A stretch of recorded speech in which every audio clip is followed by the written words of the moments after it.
Arambagh BDO office চত্বরে হাজার হাজার মানুষের ভিড়, ঠিক কিভাবে চূড়ান্ত বিশৃঙ্খলা তৈরি হয় সেই ছবি আপনাদের সামনে তুলে ধরছি। শুরু হয় ফর্ম নিয়ে কাড়াকাড়ি, ধস্তাধস্তি। ঘটনায় বেশ কয়েকজন অসুস্থ হয়ে পড়ে।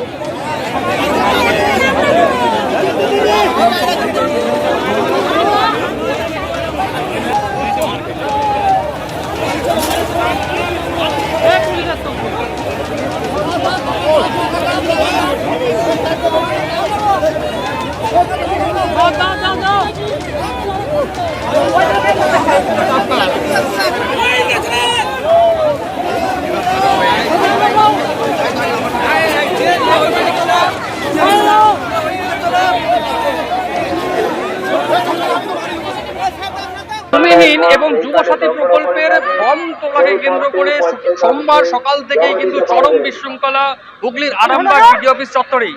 এই বিডিও অফিস চত্বরেই সকাল থেকে একেবারে ভিড় সাধারণ মানুষের, তার কারণ ভূমিহীন এবং যারা যুবসাথী প্রকল্পে যারা ফর্ম যারা তুলতে এসেছিলেন তারা কিন্তু সকাল থেকেই ভিড় জমিয়েছিলেন। আর সেই ভিড়কে সামাল দিতেই এক প্রকার ব্যর্থ হতে দেখা যায় পুলিশ প্রশাসনকে।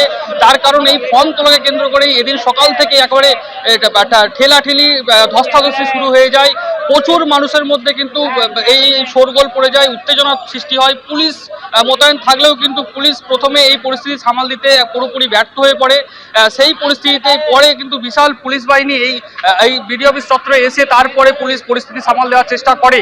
পরবর্তীকালে এই যাতে পরিস্থিতি সামাল দেওয়া হয়, এই মুহূর্তে প্রচুর পুলিশ মোতায়েন রয়েছে এই আরামবাগ বিডিও অফিস চত্বরে। তার পাশাপাশি যাতে পরিস্থিতি আরও যাতে অন্য পরিস্থিতি না তৈরি হয় তার জন্য কিন্তু পুলিশও মোতায়েন রয়েছে। এই পরিস্থিতির মধ্যে সকাল থেকে কিন্তু একটা অভিযোগ কিন্তু সাধারণ মানুষের পক্ষ থেকে উঠছেই, যেটা হচ্ছে চরম ভোগান্তি। তার কারণ অনেকেই সকাল থেকে এই বিডিও অফিস চত্বরে এসে তারা কিন্তু ফর্ম অনেকে তুলতে পারলেও অনেকেই কিন্তু ফর্ম তুলতে পারেনি বা জমা দিতে পারেনি। তার ফলে তারা বাধ্য হয়ে তারা বাড়ি ফিরে যায়। হুগলির আরামবাগ থেকে বাপন সাঁতরা, এবিপি আনন্দ। কাউন্টারটা একটা কাউন্টারে হচ্ছে না, একটা কাউন্টার বানাতে হবে। দেখা যাচ্ছে এখানে মহিলা এবং ছেলেরা মানে একসাথে হয়ে যাচ্ছে, একসাথে হয়ে গিয়ে তিনটে লাইন এক জায়গায় জয়েন হয়ে যাচ্ছে, মুখে এসে মুখের কাছে এসে চারটে লাইন একসাথে হয়ে যাচ্ছে। কাউন্টার বানাতে হবে। লাইনে দাঁড়িয়েছিলেন, এখন কি পরিস্থিতি? পুলিশ কি করছে? আপনি ফর্ম পেয়েছেন? কারা নিয়েছে? পাচ্ছি না তো।